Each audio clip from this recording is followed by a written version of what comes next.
Alors, bonsoir tout le monde, j'espère que vous allez bien. Mathieu Martel avec vous, directement de Montréal, pour un petit Facebook Live. Alors, nous sommes le dimanche 22 juin 2025. Je suis de retour avec vous pour une deuxième fois cette semaine. Et nous allons nous entretenir d'un thème que vous voyez à l'écran que je vais expliquer dans quelques instants. Alors, n'hésitez pas à me saluer dans le clavardage pour me signifier à savoir si le son est bon, si l'image est adéquate. Et nous revoilà pour un petit de Facebook Live de réflexion philosophique, c'est-à-dire selon une approche réflexive de philosophie réflexive existentielle. Alors voilà, bonsoir à tous et à toutes. Nous allons commencer avec les points d'information et bientôt aborder notre sujet que j'ai annoncé, oui, un peu à l'avance. Je vais parler du laisser-être, mais à partir d'une question tirée d'une chanson d'un nouveau groupe d'un groupe que je viens de découvrir. Voilà. Alors, on laisse le temps aux gens de se joindre à nous. J'espère que nous allons être quand même nombreux. J'espère que tout fonctionne bien, que l'image est bonne, que le son est adéquat également. N'hésitez pas à me saluer dans le clavardage et me signifier si tout fonctionne. On va commencer avec les points d'information. Sachez que nous avons une rencontre le vendredi 13 juin dernier. Nous étions 20 personnes en direct de Montréal au centre SOA. Et nous allons bientôt nous retrouver pour une autre rencontre au mois d'août, dans 2 mois, une petite pause à ce sujet. Mais oui, il faut bien prendre des pauses dans la vie. Donc, pause d'enseignement, pause de atelier philosophique Zoom et pause de conférence en présence. On va se revoir dans 2 mois pour un atelier Zoom sur Marc Aurèle, sur le stoïcisme de Marc Aurèle. Je vais tout de suite vous mettre ça dans le clavardage pour vous inscrire. Il y a déjà des inscriptions. 10 principes à découvrir du philosophe Marc Aurèle, l'empereur philosophe, à partir de son écrit Penser pour soi-même, pour moi-même, voilà. La sagesse stoïcienne, principe de sagesse stoïcienne, la citadelle intérieure. Le 9, le 9 quoi? Le 9 août, parce que je m'étais trompé, 9 août. Et le 15 août en présence, il y a déjà quelques billets de vendus. Une autre, un retour à Montréal en présence. Même spécial, 2 billets pour le prix d'un. Voilà. Ça, on va parler de quoi? Mais oui, nous allons parler de la recherche du sens de l'existence. Hein? Ce que tout le monde recherche en secret, un sens, un questionnement sur le sens de l'existence à partir d'éléments rassembleurs communs. Ouais, est-ce que c'est ça? Je vais vous lire ça ici. Que cherchons-nous au fond? À quoi bon courir, aimer, travailler, survivre si tout cela ne résonne pas quelque part en nous? Ce besoin de sens, nous l'avons tous, même si nous le cachons souvent, derrière nos habitudes, nos distractions ou nos certitudes. Nous voulons savoir pourquoi nous sommes là. Nous voulons nous sentir vivants, vraiment vivants. Aimer être aimé, vibrer, créer, comprendre, sentir que notre passage ici n'est pas un hasard. Nous voulons que cela ait du sens, du poids, que ça compte, tout simplement. Voilà. Ce que tu cherches, te cherche aussi, nous dit Rumi. Alors, j'espère que... N'hésitez pas à me saluer dans le clavardage. On salue les gens qui vont nous écouter en direct, en différé, etc. Ce soir, on va s'interroger une question qui est la suivante.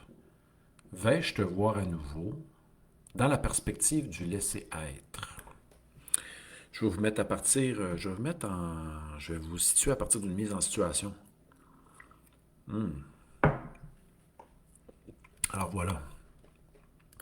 Pour nos prochaines activités à venir, donc on recommence le tout dans 2 mois, mais sachez que les rencontres Facebook Live qui sont ici depuis 5 ans, en continu, se poursuivent durant l'été. Oui. Et si je m'en vais quelque part, ailleurs qu'ici, ben écoutez, je vous ferai un live à distance. Si c'est le cas. On ne sait pas ce qui va se passer. Ben oui, les gens nous demandent, lorsque les vacances arrivent, as-tu des projets? As-tu des plans? Hein? As-tu des projets? As-tu des plans? Vous savez que j'ai fait un petit... je vais vous mettre le lien ici, sur les vacances. Pour si vous voulez visionner un Zoom, un webinaire Zoom sur les vacances, je vais vous mettre un lien. On a fait 24 enregistrements avec Jean Rivet de Vox Populi. Je vous mets ça ici dans le clavardage. Mais je vais parler un petit peu des vacances pour commencer. Hein, lorsque vous en venez à être en vacances, on vous demande, avez-vous des plans, des projets? C'est bizarre. Nous sommes déjà affairés au jour le jour à subsister, comme disait Spinoza, à persévérer dans notre être, pour à la fois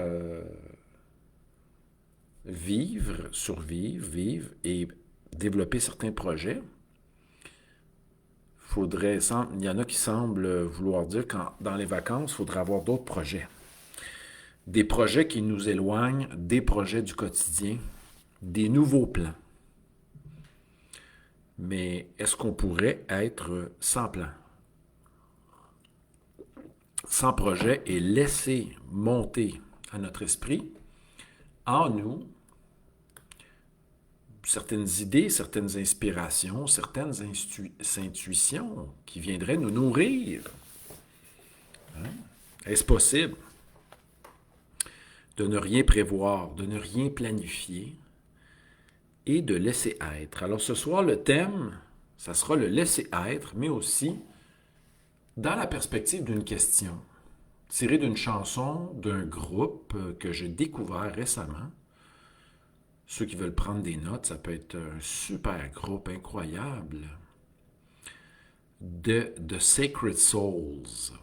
Donc, ils ont 2 albums, 2022-2024. Une de leurs chansons s'intitule « Vais-je te voir à nouveau ». Quand on fait une rencontre ou quand on voit un ami, on se demande encore, la question peut surgir à notre esprit, vais-je pouvoir te voir à nouveau? Est-ce que cela sera possible de te voir à nouveau? Donc, nous quittons l'événement, nous quittons une expérience et tout de suite, nous nous redemandons, nous avons le goût de revoir quelqu'un ou pas? C'est une question qui peut venir à notre esprit. Que faire lorsque cette question vient à votre esprit? Tout de suite après avoir vécu une expérience, est-ce que cela veut dire qu'on ne savoure pas comme il se doit l'expérience ou que l'expérience nous a fortement marqué? Une rencontre nous a fortement marqué. Et ce qui vient après avoir passé du temps avec quelqu'un, c'est la question suivante. Sera-t-il possible de se revoir ou quand allons-nous nous revoir? Hein? Et comme la question de la chanson l'énonce, hein, je le répète ici, vais-je pouvoir te voir à nouveau? Vais-je te voir à nouveau? Est-ce que ce sera une possibilité? Pourquoi la question est-elle posée? Parce que revoir quelqu'un, cela ne dépend pas que de nous. Hein? Cela dépend d'autrui. Une rencontre se produit à 2.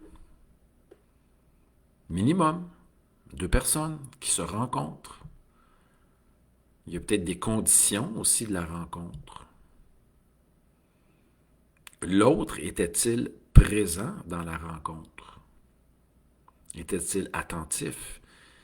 Était-il là?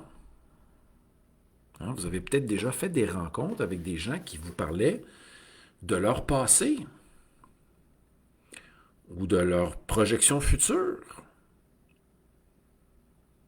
Ou vous avez peut-être même rencontré des gens qui ne vous écoutent pas du tout, ne s'intéressent pas à vous, ne vous posent aucune question et énoncent des points de vue sur toutes sortes de sujets où vous êtes pour ces gens-là des oreilles ou une écoute profonde. Si cela vous tente d'écouter, vous pouvez demeurer là. Mais quelquefois, vous voulez peut-être aller plus loin que l'écoute. Vous voulez peut-être vivre ce qu'on appelle une rencontre en conscience, en présence. Pour cela, comme le disait Héraclite, hein, il faut être présent, attentif, à l'écoute. Mais certains vont à la rencontre d'autrui pour être écoutés et non pas pour dialoguer. Ça arrive. Revenons à notre question du jour. J'espère que vous allez bien, tout le monde. On est à peu près 5 en direct. Petite rencontre de philosophie réflexive qui s'intitule, je vais parler du laisser-être dans quelques instants. La question, dans la perspective du vais-je te revoir à nouveau, que vient faire le laisser-être? Je vais annoncer que j'allais discuter du laisser-être et du laisser-aller. Je vais peut-être tenter de les distinguer tous les deux, mais je vais rajouter aussi un terme de l'importance de saisir les occasions. Attention, là, saisir les occasions, ça ne veut pas dire lancer 22 lignes à l'eau, là, ou sauter sur n'importe qui ou n'importe quoi. C'est pas ça, saisir les occasions. Fait que ce soir, je vais tenter de faire un petit travail de définition, de manière spontanée comme toujours. Nous allons aborder les thèmes d'abord du laisser-aller, ensuite du laisser-être et en troisième lieu, alors c'est rare que je fais ça en 3 temps, saisir les occasions, le fameux kairos. J'en ai fait déjà un live sur le kairos. Si vous voulez retourner dans nos enregistrements passés, vous allez sur ma page Mathieu Martel, YouTube ou Mathieu Martel Philosophe dans la section vidéo et vous y allez par thème. Il y a plus de 300 enregistrements de disponibles. Alors, merci à tous et à toutes d'être là. Répondez à ma première question. Laisser aller. Qu'est-ce que cela veut dire? Quand quelqu'un se laisse aller. Se laisser aller. Qu'est-ce à dire? Qu'est-ce que cela signifie? On va commencer avec ce concept-là. Cette expression, souvent péjorative, hein? Je me laisse aller ces temps-ci. Il y a deux sens. Le sens positif où je me permets certaines choses. Ça, c'est l'aspect positif. C'est comme si ça sous-entendait je cesse de me censurer, je cesse de me contrôler, je me laisse aller dans l'exploration de mes passions. Ça pourrait être dans ce sens-là d'abord, le laisser aller. Donc ça, c'est perçu de manière positive parce qu'on quitte, on est davantage spontané, on quitte le contrôle et on va explorer un chemin qui nous inspire. On se permet l'exploration de ce que nous aimons dans le domaine qui nous inspire. Voilà, premier élément de laisser aller. Deuxième élément, je me laisse aller au niveau du ménage. Avec deuxième expression, donc ça sous-entend que je suis négligent au niveau de la pratique d'une certaine discipline, d'un certain ordre. Je néglige mon apparence.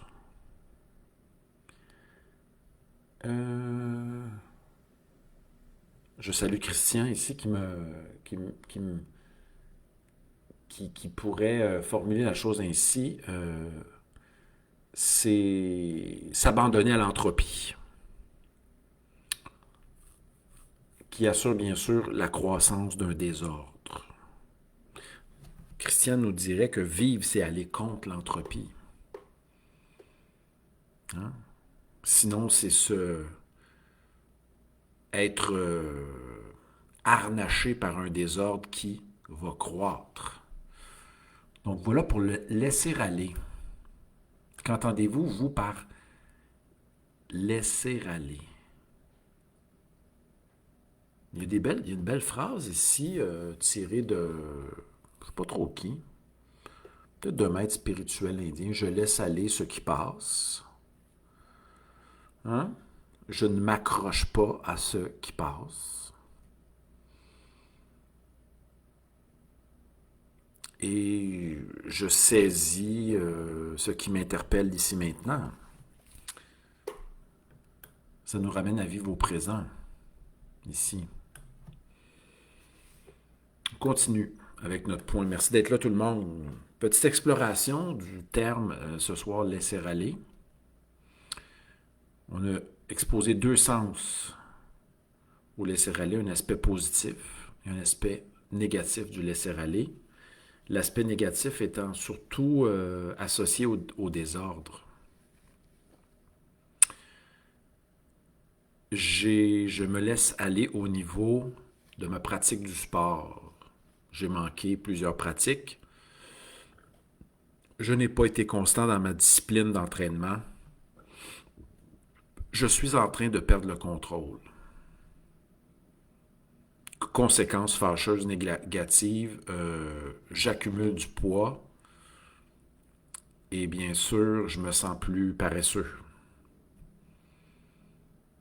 Ah oui, un autre exemple au niveau du laisser-aller. C'est lié à la procrastination. Hein. On a fait des lives là-dessus. Je vous invite à écouter des lives sur la procrastination. Le fait de remettre à demain. Dans la perspective du laisser-aller, on peut aussi dire que j'observe qu'il y a certaines situations problématiques, que j'ai des actions à accomplir, mais je ne les fais pas. Je laisse ça aller. Ça se passera dans 1 an, dans 6 mois, dans 3 mois. J'en suis conscient, mais je n'agis pas pour changer ma situation actuelle. Je me réveille un matin, je devrais faire mes impôts, mais je laisse ça aller. Parce que tout ce que je n'aime pas, je ne le fais pas. Hein. C'est ça qui nous a... Quand on n'a pas cette perspective stoïcienne, hein, j'asais avec le garçon de café l'autre fois, il dit, je ne vais pas aller magasiner, revamper ma garde-robe. Je n'aime pas cela. Je n'aime pas aller chez le dentiste. Je n'aime pas aller faire des courses. Je n'aime pas ceci, je n'aime pas cela. Donc, conclusion, je m'éloigne de ce qui est à faire. Je laisse aller lorsque la nécessité me frappera de plein fouet. Donc, lorsque j'aurai des rapports d'impôts en retard ou des soins dentaires qui s'imposeront, j'irai. Donc, quelquefois, on peut attendre très longtemps. Hein. Nous avons le goût de déménager. Nous nous réveillons un jour, un peu comme Ulysse, sur l'île de Cyclope. Nous nous réveillons. Et cela fait 5 ans que nous voulons déménager. Nous ne le faisons pas. Nous avons laissé aller la situation. La situation, le conflit, au lieu de prendre le conflit à bras le corps, d'affronter la situation, de voir ce que nous pouvons faire, ne pas faire, ce qui est le mieux à être fait, nous laissons aller la chose. Nous réveillons plus tard avec des conséquences plus fâcheuses. Nous subissons le négatif de manière vraiment de manière dévastatrice. Nous subissons les conséquences de notre non-agir face à une situation. Donc, on traite en ce moment du laisser aller. Le laisser-aller, ça va avec je ne m'en fais pas, je m'occuperai de cela plus tard, je n'aime pas faire ceci, donc je ne le fais pas, ce n'est pas important. Et ça aboutit dans la résignation. À un moment donné, on est enfoncé tellement profond dans la boue, dans le sable mouvant, que là, c'est difficile de se sortir du sable mouvant. Et je vous ramène au live qu'on a fait récemment, le malheur confortable. On s'en rend plus compte. On est tellement habitué à tout laisser aller. Ça va comme si je ne me pose pas ce genre de questions-là. Ça va dans le laisser aller. Euh, Mon voisin s'en occupera. C'est aux autres à s'occuper de cette situation-là. On ne sait. On est conscient de la situation, mais on ne s'implique pas face à la situation. Comme dans l'expression suivante, je le sais que je devrais faire rénover mon toit, mais je vais attendre que mon toit s'effondre. C'est ça le laisser aller. On continue. Laisser être, maintenant. Oh oh! Là, je vais vous ramener à la Bhagavad Gita pour le laisser être. Écoutez, je n'ai aucune prétention. Ce concept est présent dans une chanson des Beatles. Let it be. Speaking word of wisdom. Let it be. Let it be. Laisse être la situation. Ça va dans une perspective spirituelle. Terme réemployé dans la philosophie par André Moreau. Martin Rath en a même fait son sous-titre de son livre Au-delà de la méditation. Mais ce terme a une histoire. Donc, Beatles, André Moreau, Martin Rath, etc. On pourrait peut-être même aller plus loin, le laisser être. Qu'est-ce que cela veut dire selon vous? Ça s'oppose à laisser aller, laisser être. Je vais vous mettre ça en perspective dans quelques instants. N'hésitez pas à me saluer. Là, il y a juste Nicole et Cathy qui me saluent. Saluez-moi, ne restez pas en retrait, en secret. Il y a des gens qui nous écoutent puis ils nous écrivent 2 semaines plus tard. Ils ne veulent pas se manifester en direct. Est-ce que ça va affecter leur réputation? On ne sait pas. On continue. Laisser être. C'est en lien avec notre question du jour en plus. Vais-je te revoir à nouveau? On ne le sait pas. On ne sait pas si nous allons nous revoir.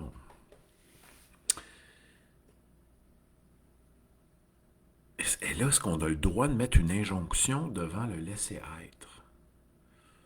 Ce serait peut-être une injonction paradoxale. Terme employé en psychologie, là, le double bind.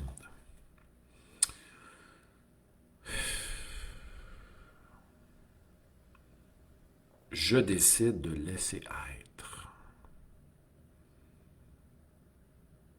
Allons-y d'un exemple pour situer la chose.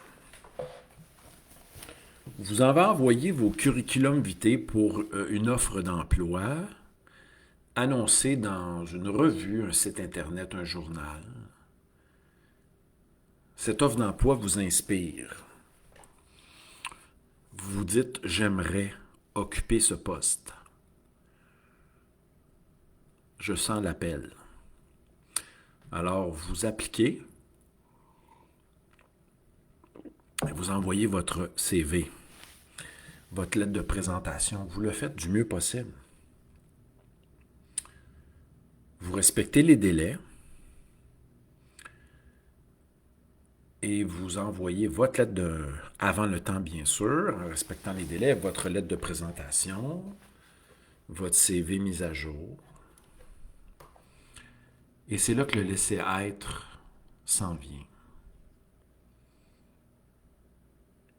Laisser-être, ce n'est pas mettre de la pression. Ce n'est pas forcer les choses. Là, je vais par la négation, mais ce n'est pas une bonne définition. Laisser être, c'est d'abord accomplir un acte. Ça présuppose le fait d'accomplir un acte du mieux qu'on peut. Et laisser être, ça implique le fait de conscientiser qu'après avoir accompli l'acte du mieux que je peux, clairement, avec une intention claire, c'est de conscientiser que je n'ai pas de prise sur les résultats de mon acte. Je ne sais pas qui va recevoir, qui va trier, évaluer les CV. Mais ce qui est en mon contrôle, c'est de bien lire l'offre d'emploi, répondre avec une belle lettre, une présentation. Par exemple, si vous envoyez une lettre pour être enseignant au collégial, vous allez choisir les collèges qui vous interpellent d'abord. Il y a un aspect personnel là-dedans et vous envoyez votre CV avec votre lettre. Laisser être, c'est cesser. Ça implique le fait de ne pas s'accrocher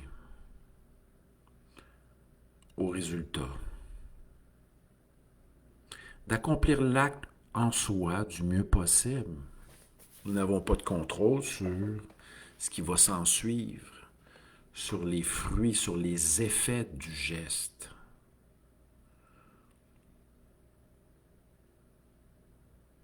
Alors on laisse être la situation. Quelqu'un vous rappelle pour l'entrevue, vous êtes disponible, vous allez dire, je vais vous me présenter à l'entrevue et je vais me présenter et me préparer s'il le faut du mieux que je peux. Un moment à la fois, une étape à la fois. La vie se vit dans l'instant présent.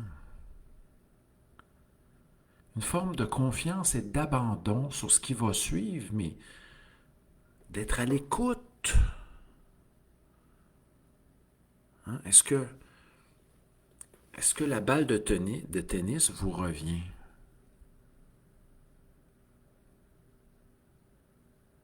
Lorsque vous êtes en dialogue avec autrui, est-ce que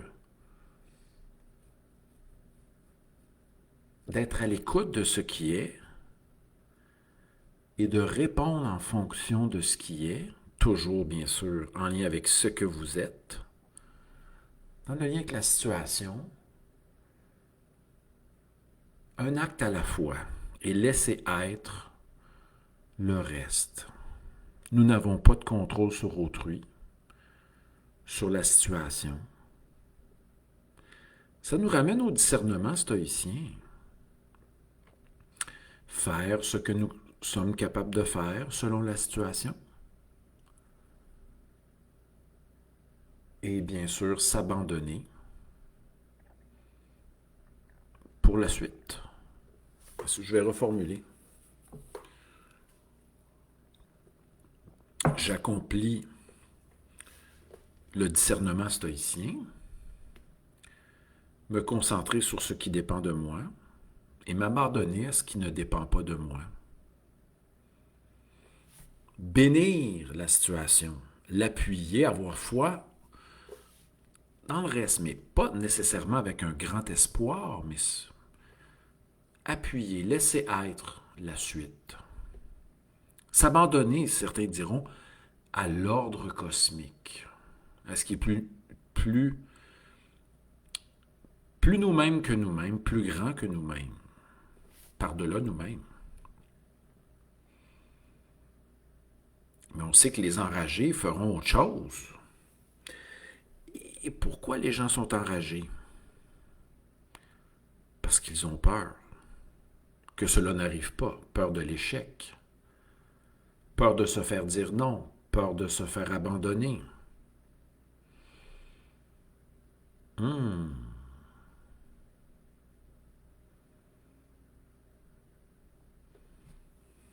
C'est pour ça que certains sont sont prêts à tout pour arriver à leur fin.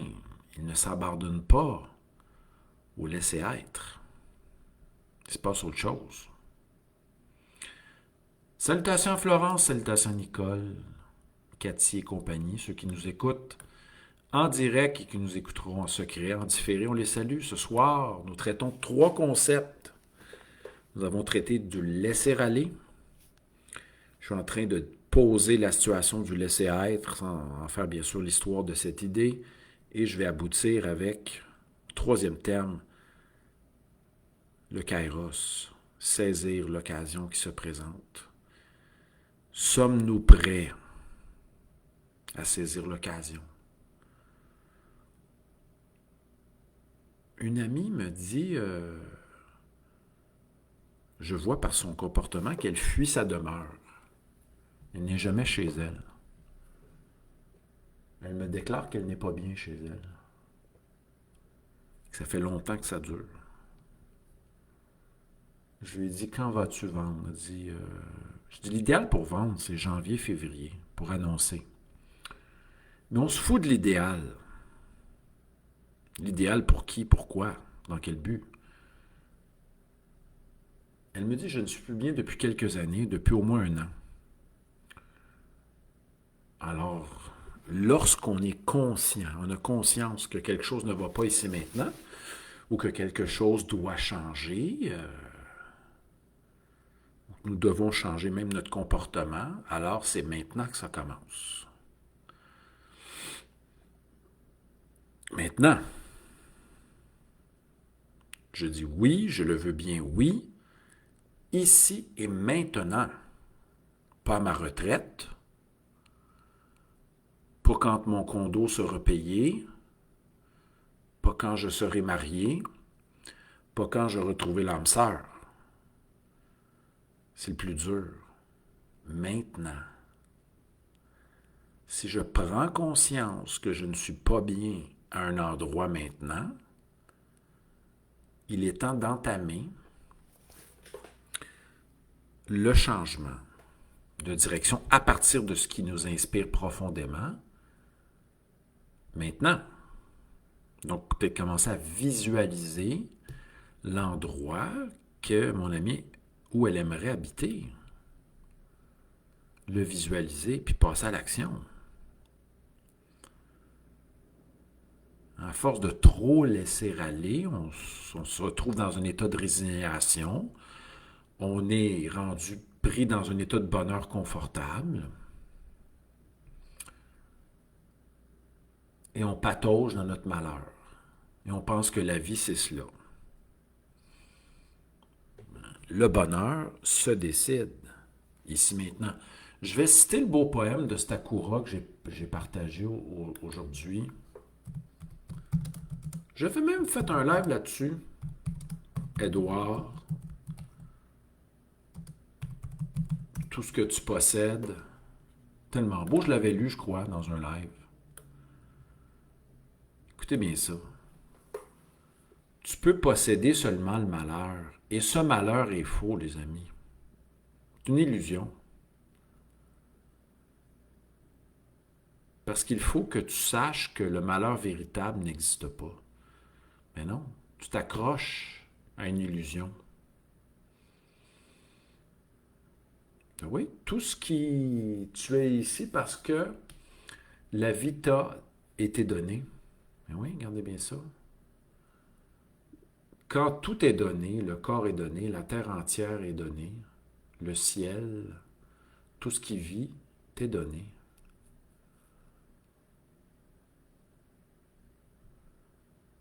Pourquoi que nous nous accrochons au malheur? C'est le bonheur qui existe véritablement, mais tu n'as pas besoin de le posséder, le bonheur.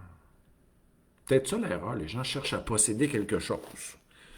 Posséder quelqu'un, posséder une voiture, posséder un emploi, posséder de la notoriété, etc. Et Sakura termine son poème en disant « Le bonheur n'a pas à être possédé car tu es le bonheur. » Ça nous ramène à l'être, tu es. On aurait pu dire tu es, je suis, est le bonheur. Je suis, tout ce qu'on tient là, dans le je suis. Hein? Mais on cultive notre malheur. Je reviens à notre exemple. Si ça ne fonctionne pas dans une situation, nous faisons comme Spinoza. Je conscientise que ça ne va pas. Je tourne en rond. Je ne suis pas bien dans cette situation. J'ai fait le tour. Parfait, on commence avec ça. Ensuite, qu'est-ce qui m'interpelle? De quoi ai-je le goût? Qu'est-ce qui m'inspire? Qu'est-ce qui m'interpelle? Et l'écrire, le déposer sur une feuille, conscientiser la chose. Et ensuite, passer à l'action, dans le sens. Et comme le dit Rumi, hein, c'est le chemin. Faut mettre un pas devant l'autre pour se faire éclairer sur le chemin. Chemin Rumi. Ben oui. Faut pas attendre les conditions gagnantes. Ça n'existe pas, ça. Dès que tu avances sur le chemin apparaît.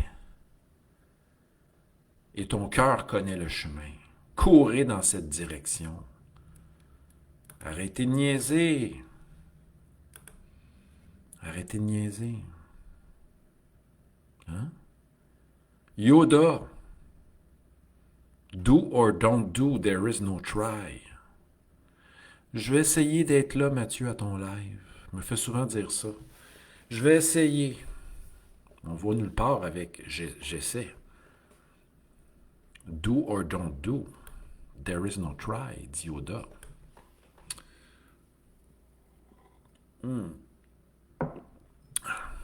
Il y en a même... Bon, en parlant de Yoda, j'ai rencontré quelqu'un dont le nom de son chien, c'est Chewbacca. Elle a baptisé son chien Chewie pour Chewbacca. Mais quelle est la sagesse de Chewbacca? On se pose la question ce soir. On revient à notre point. Saisir l'occasion. D'abord, on prend conscience que dans notre situation actuelle, quelque chose qui ne va pas, première étape. Deuxièmement, on se demande de quoi ai-je le goût? Qu'est-ce qui m'inspire? On visualise, on clarifie l'idée et on va en ce sens. Passe à l'action. Parce que rien qui va se passer dans la passivité, dans l'attente du Messie, là. Hein, comme le disait Sponville, l'espérance est un désir dont la satisfaction n'est pas présente. En plus, on ignore si ce désir sera satisfait. Et en plus, ce désir ne dépend pas de nous. Ça nous ramène à ce qui dépend de nous. De ce qu'il est possible de faire dans la situation. Et les amis, on peut se faire dire non, ce n'est pas grave. On va se laisser inspirer par du Woody Allen, on va aller vers ce qui fonctionne. Nous allons être pragmatiques, comme dans nos derniers lives sur la philosophie pragmatique. Allons vers ce qui est fluide, ce qui est aisé, ce qui fonctionne. Pourquoi aller vers la voie de la difficulté? Là, il faut défoncer 28 portes, conduire un bulldozer pour arriver à nos fins. Là, j'ai un ami qui a reçu une lettre d'amour d'une de ses amies. Elle le supplie d'être en couple avec lui. Plus elle lui envoie des lettres, plus il fuit. C'est fou, hein? Elle lui avait dit « Réfléchis à ma demande ». Mais là, elle n'a pas été capable de laisser être la situation. Elle l'a réitéré avec une lettre d'amour encore plus puissante. Est-ce qu'on force quelqu'un à être avec nous? Est-ce qu'on est là pour tenter de le convaincre avec des arguments béton? C'est fou, là. Il y en a qui vont fort. Alors, mon dernier point, c'est saisir les occasions. Mais pour saisir les occasions, faut aller vers une occasion qui nous inspire et qui nous touche. Hein? Il faut avoir un appel, être interpellé, il faut que ça vibre, il faut que ça soit en cohérence avec notre être, notre situation actuelle. Ça nous demande d'être attentif et conscient et surtout sincère avec soi-même. Kant disait sapere aude, aie le courage. Mais c'est beau, sapere aude, c'est. On va demander à Nicole. Sapere aude.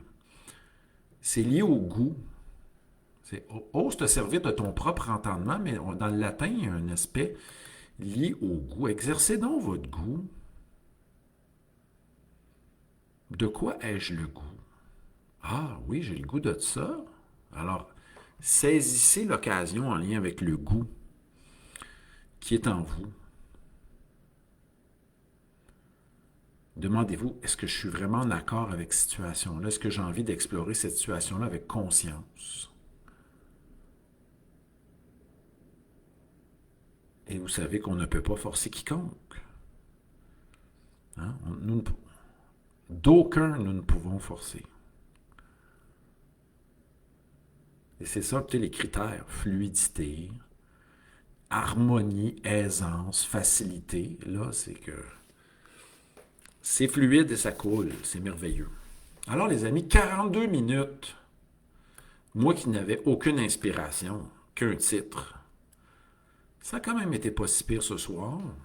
En vous remerciant de votre présence, j'espère. Partagez si vous avez apprécié. Nous allons nous revoir après la petite canicule de 2. Ben, elle a commencé aujourd'hui, elle se termine mardi. Peut-être nous revoir dans jeudi ou mercredi sous la pluie, je ne sais pas trop. On va regarder ça. Je serai présent avec vous à travers les Facebook Live cet été. Merci à tous et à toutes. Au plaisir de se voir à notre prochain Zoom au mois d'août ou à notre prochaine conférence à présence le 15 août prochain. Bye bye tout le monde, portez-vous bien. Ciao, ciao.